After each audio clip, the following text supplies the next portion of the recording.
공무원 시험을 준비하는 수험생 여러분 반갑습니다. 해커스 공무원 국어 유정민 선생입니다. 이 시간에 여러분들과 함께 2020년도 국가직 국업 해설 강의로 여러분들과 함께 하겠습니다. 이번에 국가직 시험을 치른 수험생들은 먼저 고생이 많았다는 말씀, 위로의 말씀을 드립니다. 이번 시험을 통해서 이번 시험의 전체적인 어떤 총평도 살펴보고 그 다음에 어떻게 공부해야 될지도 간단하게 설명하고 한 문제 한 문제씩 여러분들과 토파보도록 하겠습니다. 먼저 이번 시험의 총평은 여기 있는 대로입니다. 이번 시험은 여러분 비문학이 굉장히 강세였습니다. 비문학이 10문제, 문학이 4문제, 어휘 한자 포함해서 2문제, 어법이 4문제 이래서 구성이 됐는데요. 역대급으로 비문학에 대한 비중이 월등히 높았다. 이해하겠습니까? 선생님이 이거는 예전부터 강의할 때도 늘 얘기했었는데 문법은 가장 기본적인 이렇게 뭐랄까 기본적인 양만 출제했습니다. 어법이 가장 적게 나왔을 때 4문제, 어법이 가장 많이 나왔을 때가 10문제 정도 되거든요. 됐습니까? 근데 이번에는 4문제 정도로 가장 일반적으로 나왔고 비문학이 거의 4문제에서 많이 나오면 6문제 정도 나왔는데 이번에는 거의 10문제 가까이 나와서 우리를 당혹하게 했습니다. 뿐만 아니라 이번에는 여러분 시험 자체가 본래 이전에는 거의 시험지 자체가 거의 2페이지 정도에서 끝나는 게 많거든요. 짧게. 근데 이번에는 완전 4페이지를 가득 채워가지고 시간과의 싸움도 했었어야 했습니다. 그래서 계속 순응화되면서 공무원 시험이 난이도는 높아지고 시간은 제법 걸린다. 그래서 여러분 이제부터 공부해 나갈 때 어법은 기본적으로 필수어법은 계속 공부해 나가시되 비문학에 대한 투자, 비문학 독해에 대한 훈련을 끊임없이 해두는 게 좋겠다. 그래서 선생님 늘 여러분들에게 얘기하잖아. 뭘 얘기하냐면 합격의 문을 열 수 있는 것은 어법이지만, 문법이지만 합격의 문을 닫고 합격으로 들어가는 길은 비문학이 쥐고 있다. 이걸 명심하시고 이제 한 문제 한 문제씩 살펴보도록 하겠습니다. 선생님 했던 얘기 쭉 있습니다. 그죠? 문학, 비문학 지문이 길었다. 비문학이 합격의 열쇠다. 어법이 역대급으로 적게 출제됐지만 어법은 늘 기본적으로 공부를 해놔야 된다.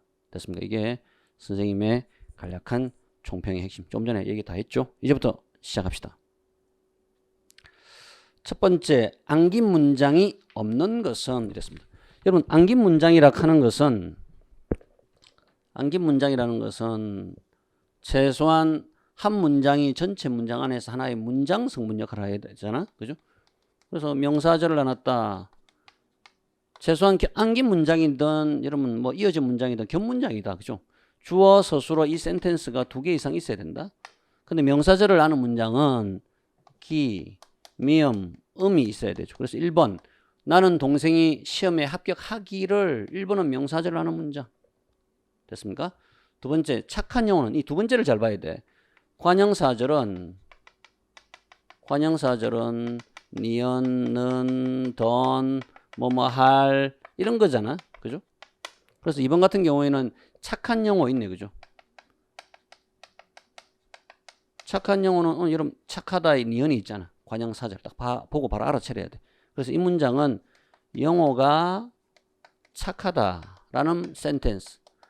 그 영어는 친구들을 잘 도와준다라는 겹문장, 안긴 문장입니다. 관형사절. 4번에 아버지께서는 나에게 내일 가족여행을 가자고 인용절이죠. 인용절. 아버지가 한 말을 인용하고 있습니다. 그래서 답은 요 3번이 되죠. 3번은 여러분 잘 보시면 혜진이는 울산에 살고 혜진이는 산다. 그 다음에 초이는 산다. 됐습니까? 오케이. 이것은 단순하게 대등하게 이어진 문장. 됐습니까? 안긴 문장이 아니죠. 답은 3번이 되는 것입니다. 됐죠? 오케이. 2번 갑시다. 밑줄 친 부분이 바르게 쓰이지 않은 것은 이거는 바로 답을 확인해 볼까요? 바르게 쓰이지 않은 것은 아마 1번 같은데 지금쯤 고라 떨어졌겠지. 이러면 고라 떨어지다라는 말은 고라 떨어지다지. crash 그죠? 영어로 고라 떨어지다. 됐습니까? 그래서 답은 1번이 되는 것입니다. 골라가 아니라 골라. 그죠? 고라 떨어지다. 됐나요? 답은 1번이 되고 3번에 문장 성분의 호응이 자연스러운 것은 이랬습니다. 문장 성분의 호응도 여러분 우리가 기본 이론반 시간에 마지막 강의 때 거의 많이 배우죠.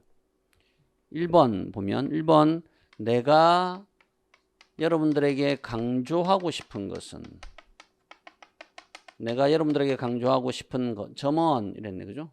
내가 강조하고 싶은 점은 우리가 고유 언어를 가졌다가 아니라 가졌다는 것이다. 가졌다는 점이다. 선생님이 늘 얘기했던 핵심입니다. 거의 기본적으로 나온다. 내가 여러분에게 당부하고 싶은 것은 복습을 철저히 해야 한다? 안 돼. 복습을 철저히 하라는 것이다. 됐습니까? 2번 좋은 사람과 대화하며 함께한 일은 즐거운 시간이었다. 여러분 함께한 일은 시간이었다? 이상하잖아. 됐습니까? 좋은 사람과 대화하며 함께한 일은 나에게 주어가 있어야 되구나. 그죠? 나에게 즐거운 시간이었다. 라고 해야 되겠죠. 3번 내 생각은 3번도 잘 보면 내 생각은 집을 사서 이사하는 것이 좋겠다고 결정했다. 주어는 내 생각인데 결정했다. 이상하잖아. 주어 스스로 호응이 이상하죠. 됐습니까? 답은 4번이 되는 것입니다. 그는 내 생각이 옳지 않다고 여러 사람 앞에서 말을 하였다. 전혀 틀린 게 하나도 없는 올바른 문장이 되는 것입니다. 됐죠? 오케이.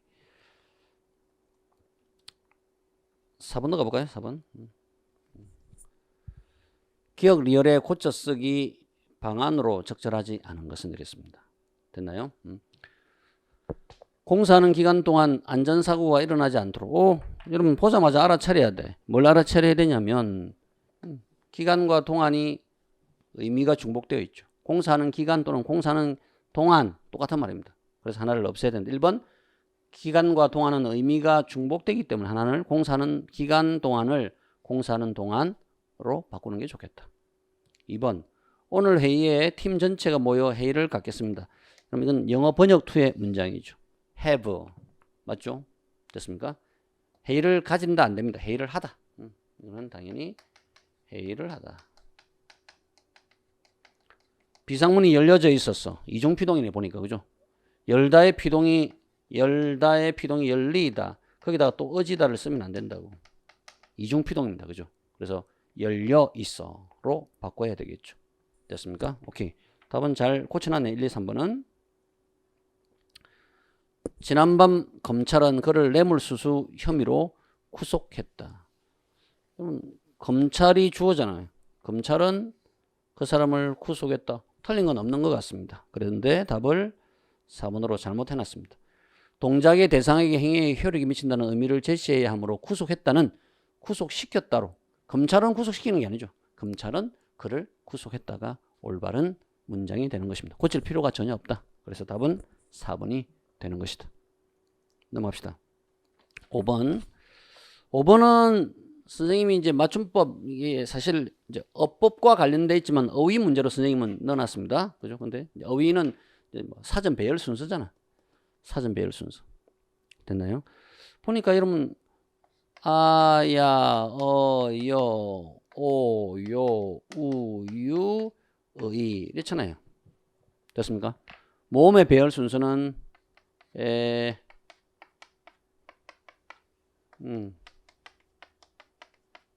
그죠? 워, 왜, 위 이렇단 말이야. 그러니까 최소한 여러분 사전 배열 순서를 잘 보니까 제일 마지막에는 얘가 와야 되지. 유가 제일 마지막에.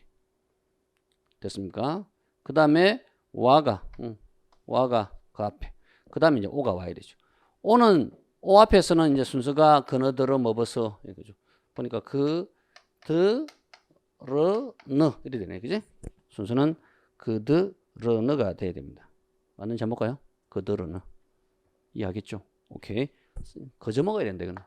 선생님이 기본 이론만 제일 첫 번째 시간에 여러분들이 늘 해주는 거죠. 됐습니까? 오케이. 다음 밑줄 친 말의 의미와 거리가 먼 것은 이랬습니다. 넌 얼마나 오지랖이 넓기에 남의 일에 그렇게 미주알 고주알 캐는 거냐. 강선에는 입이 재고 무슨 일이나 오지랖이 넓었지만 무작정 덤벙 그리고만 다니는 새줄랑이는 아니었다. 이랬습니다. 여러분 오지랖이 넓다는 말은 선택지 2번을 보면 간섭하다 한자가 그죠? 3번은 참견하다, 4번에는 관여하다 이런 말이죠. 답은 1번입니다. 1번은 이게 알현이잖아. 알현. 알현은 여러분 누구를 찾아뵙는 거 높여서. 됐습니까? 아련하다. 됐나요? 답은 1번이 되는 것입니다. 전혀 상관이 없죠. 7번 갑시다. 다음 글에 대한 이해로 적절하지 않은 것은 이랬습니다. 그럼 이거 잘 보시면 시험지 반페이지를 다 차지하고 있죠. 엄청나게 문학과 비문학이 지문의 길이 자체가 양이 엄청 많습니다. 볼까요? 조세희 선생의 난장이가 쏘아올린 전공입니다. 보니까 앞부분은 천국에 사는 사람들은 지옥을 생각할 필요가 없다. 여러분 잘 사는 사람들은 지옥을 생각하지 않잖아. 그러나 우리 다섯 식구는 지옥에 살면서 천국을 생각했다. 참 너무너무 매력적인 표현입니다. 하루라도 천국을 생각해보지 않은 날이 없다. 쭉쭉 이렇게 흘러갑니다. 하루하루의 생활이 지겹기 때문이다. 됐습니까? 우리는 생활의 전쟁 속에서 맨날 지기만 했다. 가난하니까, 그죠? 그러다가 그 뒤에는 보면 우리 아버지가 난장이잖아요. 아버지가 평생을 통해 해온 일은 5가지다. 채권 매매, 칼갈기, 됐습니까? 그 다음에 고층 건물 유리 닦기, 펌프 설치하기, 수도 고치기. 아버지는 할 수 있는 일이 없잖아. 가장 밑바닥 일을 했어. 이 일들만 해온 아버지가 갑자기 다른 일을 하겠다고 했다. 갑자기 이 일들만 해온 아버지가 갑자기 다른 일을 하겠다고 했다. 그게 뭐냐? 서커스단이다. 아버지가 키가 작으니까 서커스단에 참여할 수 있잖아. 아버지는 처음 보는 꼽추 한 사람을 데리고 왔어. 여러 가지 이야기를 했습니다. 처음 얼마 동안은 그의 조수로 일하면 된다고 했다. 두 사람은 자기들이 무대 위에서 해야 할 연기에 대해서 이야기했다. 아버지와 꼽추가. 그러자 어머니가 아버지에게 되들었다. 우리들도 아버지를 성토했다. 여기 답이 있죠. 요거 놓치지 않으면 여러분 답이 2번이죠. 아버지는 가족들의 바람을 수용해서 평생 해온 일을 그만두고 새로운 일을 시작하기로 결심한 게 아니지. 아버지가 난데없이 뜬금없이 서커스단 일을 하겠다. 그래서 엄마가 되들고 우리들도 성토했습니다. 됐습니까?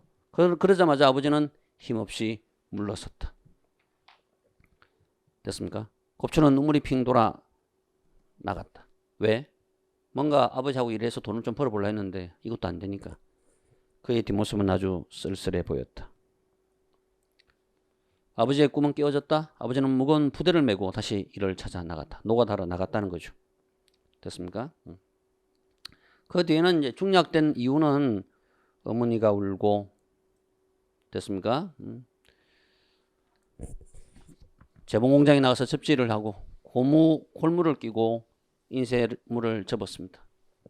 나는 인쇄소 공무부 조역으로 출발했다. 뭐 노가다 할 수밖에 없는 거죠. 보조 시다로, 그죠? 쭉 이런 이야기입니다. 영화와 영희도 학교를 그만둘 수밖에 없었습니다. 됐죠? 우리를 해치는 사람은 없었다. 우리는 보이지 않는 보호를 받고 있었다. 무슨 말일까? 좋은 말이 아니야. 우리는 보이지 않는 보호를 받고 있었다. 남아프리카 어느 원주민들이 일정한 구역 안에서 리저버에서 보호를 받듯이 우리도 이질 집단으로서 가난한, 그죠? 가난배기로서의 보호를 받는 것 같았다. 부정적인 말이죠. 됐습니까? 이런 이야기를 쭉쭉 해나가고 있습니다. 됐죠?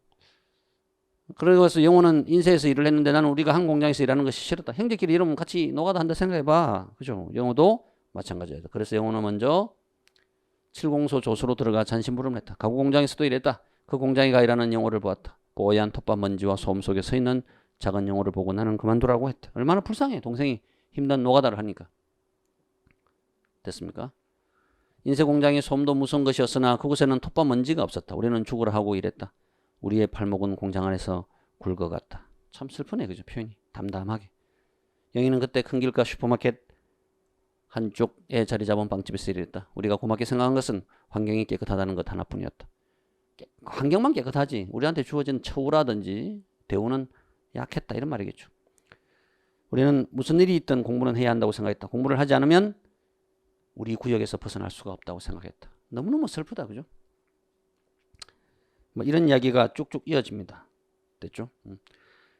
나는 무슨 책이든 손에 잡히는 대로 읽었다. 정판에서 식자로 올라간 다음에는 일을 하다 말고 원고를 읽는 버릇까지 생겼다. 동생들에게 필요하다고 느껴지는 것은 판을 들고 가서 몇 번씩 교정세를 내기도 했다.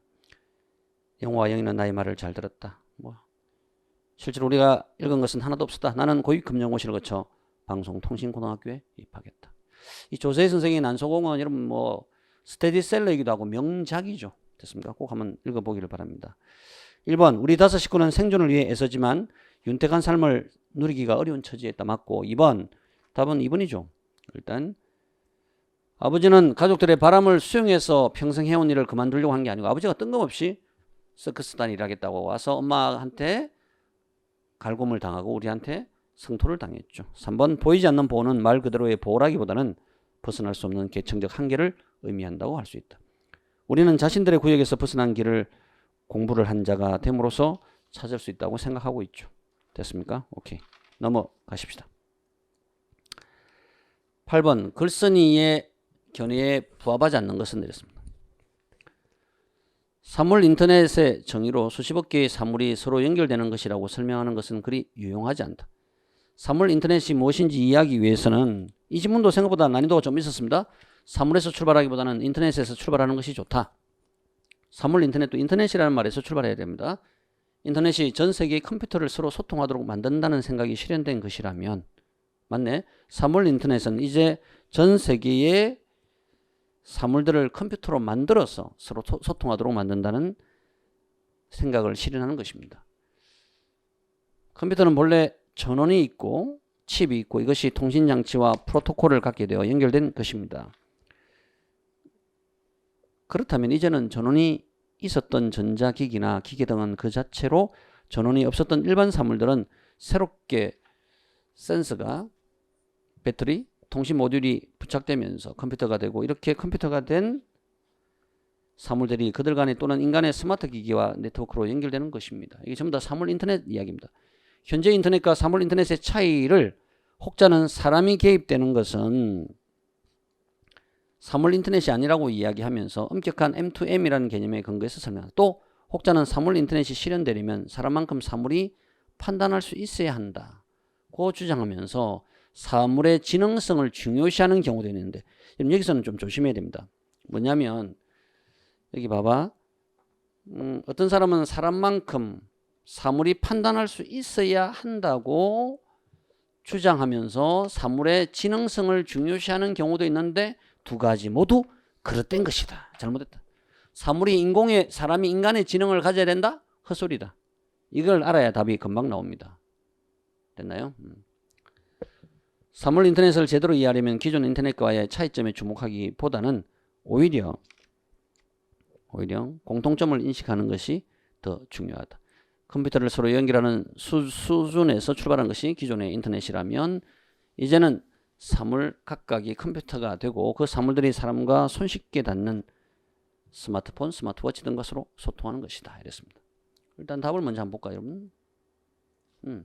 사물 인터넷은 사람 수준의 지능을 가진 사물들이 네트워크에서 인간의 개입 없이 서로 소통하는 것으로 정의된다. 옳지 않다라고 얘기했습니다. 맞죠? 사람과 같은 지능을 가져야 된다고 했는데 옳지가 않다. 됐습니까? 1번 사물 인터넷의 개념을 파악하기 위해서는 기존 인터넷과의 공통점을 이해해야 되고 센서와 배터리, 통신 모듈 등을 갖춘 사물들이 네트워크로 연결되어 사물 인터넷으로 기능합니다. 됐습니까? 오케이. 답은 3번이 되는 것이죠. 수준 있는 지문이었고 9번의 한시인데 여러분 이 한시는 생각보다 쉽습니다. 한시를 번역을 해놨잖아요. 됐습니까? 보기는 다음 한시에 대한 감상입니다. 기억 리얼 중에서 적절하지 않은 것은 이랬습니다. 됐죠? 흰둥이가 앞서고 누룽이는 따라가는데 들반머리 풀숲에는 무덤이 늘어서 있네. 늙은이가 제사를 끝내고 바사의 길로 들어서자 해저물어 취해 돌아오는 길을 아이가 부축한다. 됐습니까? 보기를 보니까 이달이 살았던 시기를 고려할 때 시인은 임진왜란을 겪었을 것이라고 추정된다. 이 시는 해질 무렵 두 사람이 제사를 지낸 뒤 집으로 돌아오는 상황을 노래하고 있습니다. 해저물어 취해 돌아오는 길. 맞죠? 이 시에서 무덤이 들반머리에 늘어서 있다. 여러분 들반머리 풀숲에는 무덤이 늘어서 있네. 이것은 전란을 겪은 마을에서 많은 사람들이 죽었다는 것을 의미한다고 할 수 있죠. 3번 4번 싸움인 것 같아. 여기 등장하는 늙은이와 아이는 할아버지와 손자의 관계로 파악할 수 있죠. 아마도 이들은 아이의 부모이자 할아버지의 자식이 무덤에 다녀오는 길일 것 같았습니다. 할아버지가 취한 까닭도 죽은 이에 대한 안타까움과 속상함 때문. 그죠? 해가 저물어 취해 돌아오는 길을 아이가 부축한다. 답은 4번인데 이러면 아주 괜찮습니다. 문제는 이 시는 전반부에서는 그림을 그리듯이 장면을 묘사하고 후반부에서는 정서를 표출하는 선경, 후정. 이게 앞에 경치 뒤에 감정이잖아요. 근데 이러면 이 시는 잘 보면 흰둥이 앞서고 누렁이는 따라가는데 풀숲에는 무덤이 늘어서 있네. 선경 맞다 그지?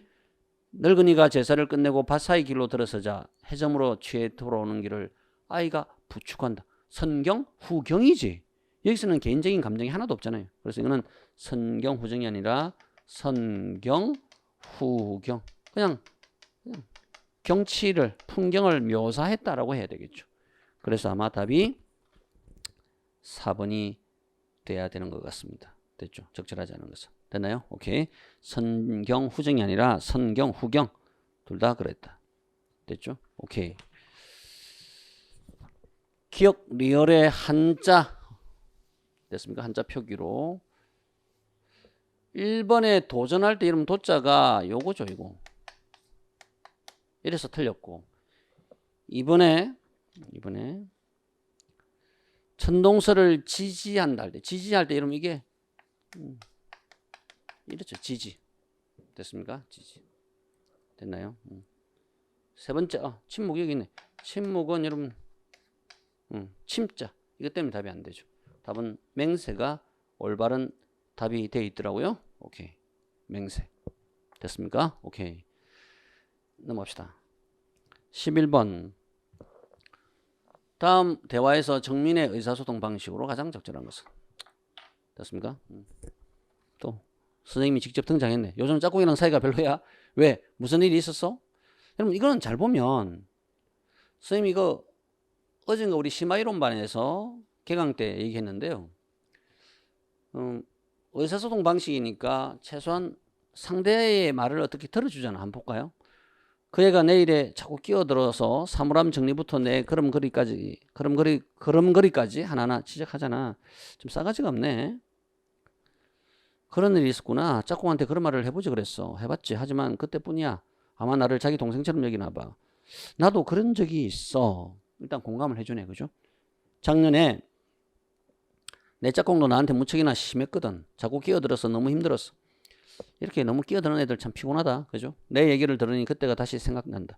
그런데 생각을 바꿔보니 그게 관심이다 싶더라고. 그랬더니 마음이 좀 편해졌어. 그리고 짝꿍과 솔직하게 얘기를 해봤더니까 그 애도 자신의 잘못된 점을 고치더라고. 너도 그랬구나. 나도 생각을 바꾸려고 노력해보고 짝꿍하고 진실된 이야기를 나눠봐야 되겠어. 이랬습니다. 됐나요?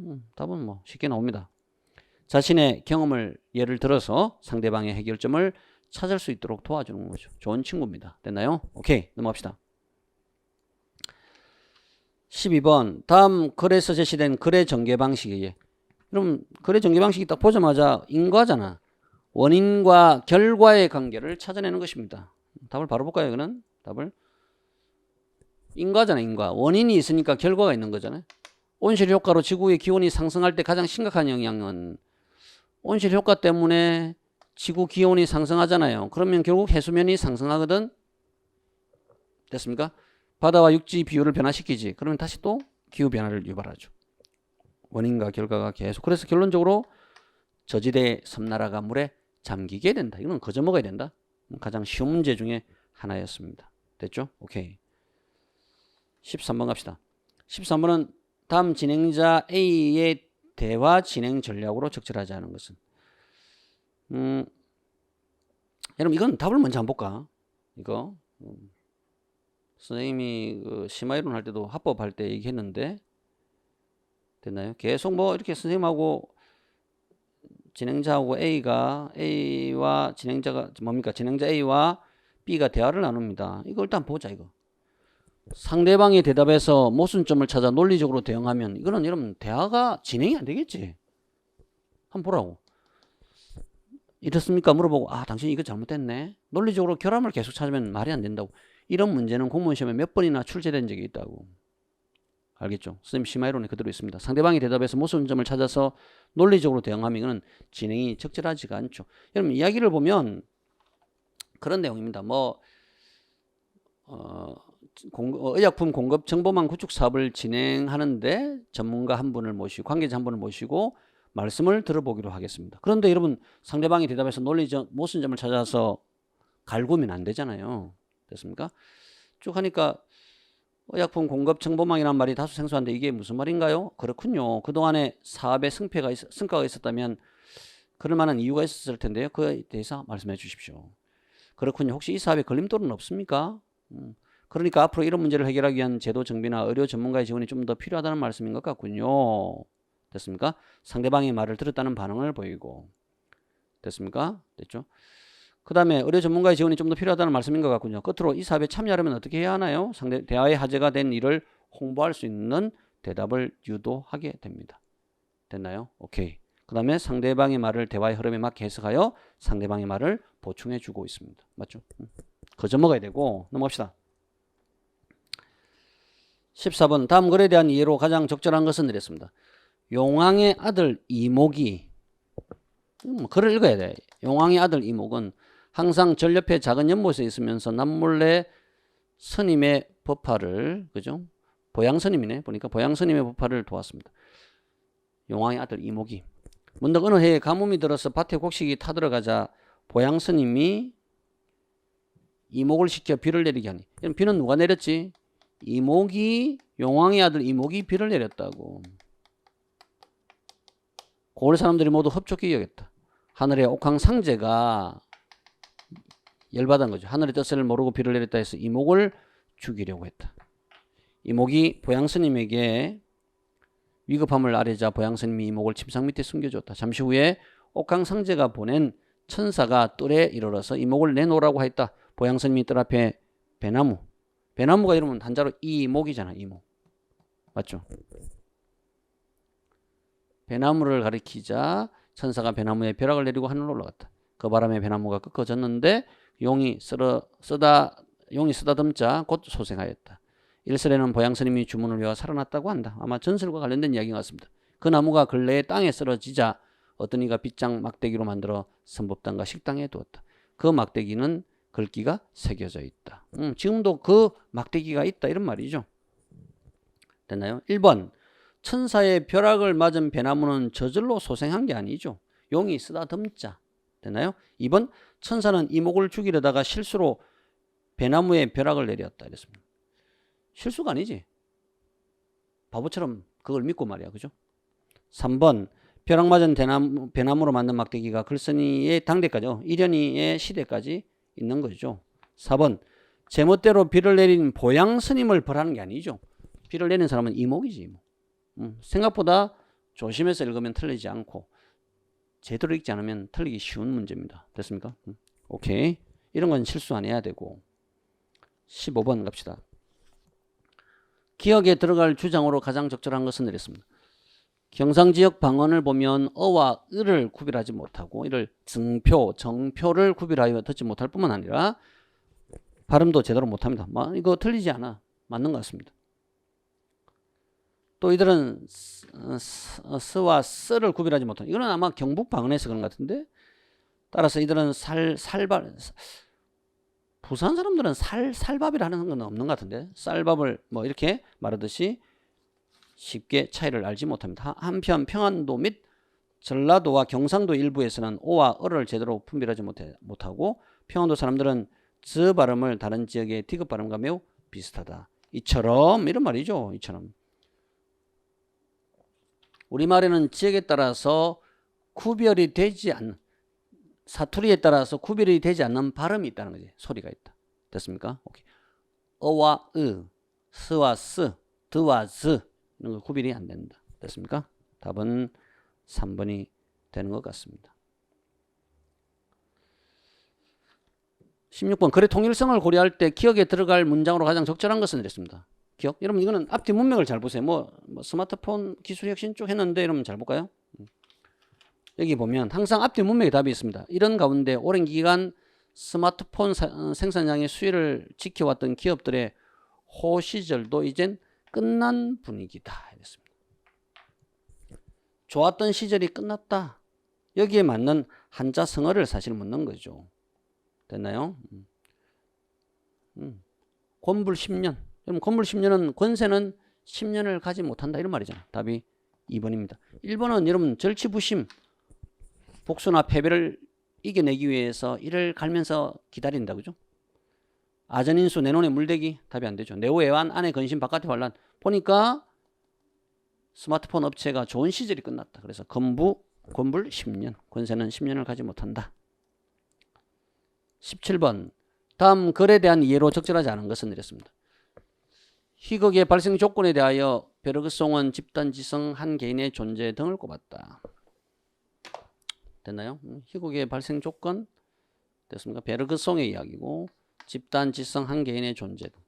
즉 집단으로 모인 사람들이 자신들의 감성을 침묵하게 하고 집단 자신들의 감성 침묵해야 그 다음에 지성만을 행사한다.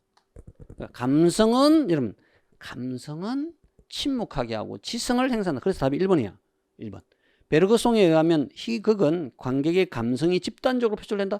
감성은 침묵하고 지성만을 행사하는 가운데 그들 중 한 개인에게 그들의 모든 주의가 집중되도록 할 때 희극이 발생한다고 봤습니다. 그러나 그가 말하는 세 가지 사항은 웃음을 유발하는 것이 아니라 그러한 것을 가능케 하는 조건들입니다. 웃음을 유발하는 단순한 형태의 직접적인 장치는 대상의 신체적인 결함이나 성격적인 결함을 들 수 있습니다. 관객은 이러한 결함을 지닌 인물을 통해서 스스로 자기 우월성을 인식하고 즐거워질 수 있게 됩니다. 이와 관련해서 한 인물이 우리에게 희극적으로 보이는 것은 우리 자신과 비교해서 인물이 육체의 활동에는 많은 힘을 소비하면서 정신의 활동에는 힘을 쓰지 않는 경우입니다. 어느 경우에는 우리의 웃음이 그 인물에 대하여 우리가 지니는 기분 좋은 우월감을 나타내는 것임은 부정할 수 없다라는 프로이트의 말은 시사적입니다. 답은 아까 1번이 틀렸다고 했죠. 베르그송에 의하면 희극은 관객의 감성이 집단적으로 표출된 게 아니고 감성은 침묵하고 지성이 표출되는 게 희극이다라고 했죠. 이번에 보니까 베르그송에 의하면 집단 지성 한 개인의 존재는 희극 발생의 조건이 된다. 좋은 선택지죠. 됐나요? 오케이, 이제 마무리로 갑시다. 18번. 기억과 가장 유사한 정서 이랬습니다. 보니까 이 작품이 양 기자의 비 오는 날이면 가리봉동에 가야 한다 라는 작품입니다. 그럼 잘 보시면 기억이 저 10손가락에 박인 공의의 대가가 기껏 지하실 단칸방만큼의 생활뿐이라면 좀 너무하지 않나 하는 안타까움이 있다. 핵심은 정서가 안타까움이잖아. 어떤 대상에 대한 안타까움의 정서가 돼야 됩니다. 됐나요? 답은 3번입니다. 남편은 어디에 나가 있는지 아침에 속 걸고 산에 올랐는데 산밭을 일구느라 고생을 하며 저물도록 돌아오지 못한다네. 김창엽의 산민이라는 한시인데요. 산에 가서 아내한테 산안악내한테 남편 어디 가 있습니까 하니까 아침에 노가다로 산에 올라갔는데 산밭을 일구느라 고생을 하면서 돌아올지를 못한다. 안타까움이죠. 답은 3번이 되는 것입니다. 됐나요? 19번 다음 글의 시사점으로 적절하지 않은 것은 이렇습니다. 내용은 아주 간단합니다. 기존의 의학적 연구는 건장한 성인 남성의 몸을 표준으로 삼아서 이루어지는 경우가 많았죠. 그래서 예를 들어 화학물질이 몸에 들어와서 어떠한 변화를 일으키는지를 검토한 연구에서 생리 주기에 따라 변하는 여성 호르몬이 그 물질과 어떤 상호작용을 일으킬 수 있는지는 고려되지 않았다. 오직 남성 위주의 실험이었다고. 자동차 충돌 사고를 인체공학적으로 시뮬레이션 할 때도 특정 연령대 남성의 몸이 연구 대상으로 사용되었고 여성의 신체 특성이나 그렇죠. 자동차 실험할 때도 이러면 남자 몸 위주잖아요. 다양한 연령대의 남성의 신체적 특성은 고려되지 않았다. 특정 연령대 성인 남성의 몸을 표준화한 인체로 여겼던 사고방식은 여러 문제점을 낳고 있다. 핵심은 특정한 남성을 표준으로 삼으면 문제가 발생한다. 예를 들어 대사율, 피부와 조직 두께 등을 감안한 사람이 가장 효과적으로 일할 수 있는 사무실 온도는 21도씨로 알려져 있는데요. 한 연구에서 남성과 여성 직장인에게 각각 선호하는 사무실 온도를 조사한 결과는 남성은 평균 22도씨, 여성은 평균 25도씨였습니다. 그래서 여자들이 이런 추위를 좀 잘 타잖아. 남성은 기존의 적정 실내 온도에 가까운 답을 했고 여성은 더 따뜻한 사무실에서 일하기를 원했다. 이러한 차이 이유는 뭘까? 현재 적정 사무실 온도로 알려진 21도씨는 1960년대 책정된 자료를 바탕으로 하는데 당시 몸무게 70kg인 40세 성인 남성을 기준으로 측정한 것입니다. 이러한 표준화된 신체를 가진 남성의 대사율은 여성이나 다른 연령대 남성들의 대사율과 다르겠죠. 당연히 체내 열 생산의 양도 차이가 있다. 이 글에 가지고 이 글이 시사하는 점이 뭘까? 1번 표준으로 삼은 대상이 나머지 대상의 특성까지 대표하지 못하기 때문에 앞으로 의학적 연구를 하려면 하나의 표준을 정하지 말고 가능한 한 다양한 대상을 선정해야 하는 것이 바람직하다. 맞죠? 2번 현재 우리가 알고 있는 의학 지식 중에는 특정 표준 대상만을 연구하는 결과인 것이 있으므로 앞으로 이런 의학 지식을 활용하려면 연구한 대상을 살펴봐서 그대로 활용할지 말지를 결정하는 것이 좋겠다. 3번 성별이나 연령대 등에 따라서 신체 조건이 같지 않기 때문에 근무 환경을 조성할 때는 근무자들의 성별이나 연령대를 고려하는 것이 바람직하다. 답은 4번이 틀린 것 같습니다. 기존의 사무실 적정 실내 온도가 조사된 것보다 낮게 설정되어 있으므로 향후에 모든 공공기관의 사무실 온도를 조정할 때 현재보다 설정 온도를 일률적으로 이건 답이 안 되잖아. 완전 자체가 벗어난 거죠. 답은 4번이 되겠습니다. 마지막 문제 풀고 정리하겠습니다. 다음 글을 바탕으로 기억을 이해할 때 가장 적절한 것은 나는 연극에서의 관객의 공감에 대해서 강연한 일이 있다. 나는 관객이 공감하는 것을 직접 보여주려고 시도했다. 먼저 나는 연극에서의 관객의 공감입니다. 먼저 나는 지원자가 있으면 나와서 배우처럼 읽어주기를 청했습니다. 그리고 청중에게는 연극의 관객이 되어서 들어달라고 했습니다. 그리고 청중에게는 연극의 관객이 되어달라고 했다. 한 사람이 앞으로 나왔습니다. 나는 그에게 아우슈비츠를 소절한 드라마의 한 장면이 적힌 종이를 건네주었습니다. 자원자가 종이를 받아들고 그것을 훑어볼 때 청중들은 어수선했습니다. 그런데 자원자의 입에서 떨어진 첫 대사는 끔찍한 내용이었습니다. 아우슈비츠에 관한 적나라한 정언은 너무나 충격적이었어 청중들은 완전히 압도되었습니다. 자원자는 청중들의 얼어붙은 듯한 침묵 속에서 낭독을 계속했죠. 자원자의 낭독은 세련되지도 능숙하지도 않았습니다. 그러니까 세련되거나 능숙하지 않아도 감동을 줄 수 있잖아요. 이게 키죠. 그러나 관객들의 열렬한 공감을 이끌어냈다. 과거 역사가 현재의 관객에게 생생하게 공감되었기 때문입니다. 이것이 끝나고 이번에는 강연장에 함께 갔던 전문 배우에게 셰익스피어의 희곡 헨리 5세에서 발췌한 대사를 낭독해달라고 부탁했습니다. 그 대본은 400년 전 아젠쿠르 전투, 그죠? 뭐 쭉쭉 있네. 에서 처참하게 사망한 자들의 명단과 그 숫자를 나열한 것이었습니다. 그는 셰익스피어의 위대한 희곡임을 알아보자 품위 있고 고풍스럽게 큰 목소리로 낭독했습니다. 그는 유리한 의조로 정쟁에서 희생된 이들의 이름을 읽어 내려갔습니다. 그러나 청중들은 듣는 둥 마는 둥 했습니다. 갈수록 청중들은 낭독자 따위는 안중에도 없다는 듯이 행동했다. 그들에게 아젠쿠르 전투는 공감할 수 없는 것으로 분리된 것 같아 보였습니다. 그죠? 400년 전에 엄청나게 뭐 명작 이런 거 관심 없다고. 앞서의 경우와는 전혀 다른 반응이었습니다. 가장 적절한 거죠. 3번 훌륭한 고전이라고 해서 항상 청중의 공감을 불러일으킬 수 있는 것은 아니다. 그죠? 단순하게 아우슈비츠의 수용소의 이야기를 해도 그 다음에 전문 배우가 아니더라도 우리 관객들의 감동을 공감을 줄 수가 있다. 이런 이야기가 되겠죠. 됐습니까? 오케이. 여러분 오늘 2020년 국가직 국업 가책형 해설 강의를 살펴봤는데요. 여러분 쭉 보면 알겠지만 결국은 기본에 충실하면 절대 시험에서 말리지 않게 되어 있다. 어법 기본적인 건 꼭 해야 될 것들을 정확하게 읽어내고 그 다음에 비문학 독해 정확하게 글을 읽어내고 주제를 요약해낼 수 있는 능력을 기르는 것이 공무원 시험 합격의 비법이 아닐까 생각이 듭니다. 이해하겠죠? 선생님과 함께 그리고 우리 해커스 선생님들과 함께 우리 해커스와 함께 여러분 내년에 합격의 길로 함께 가십시다.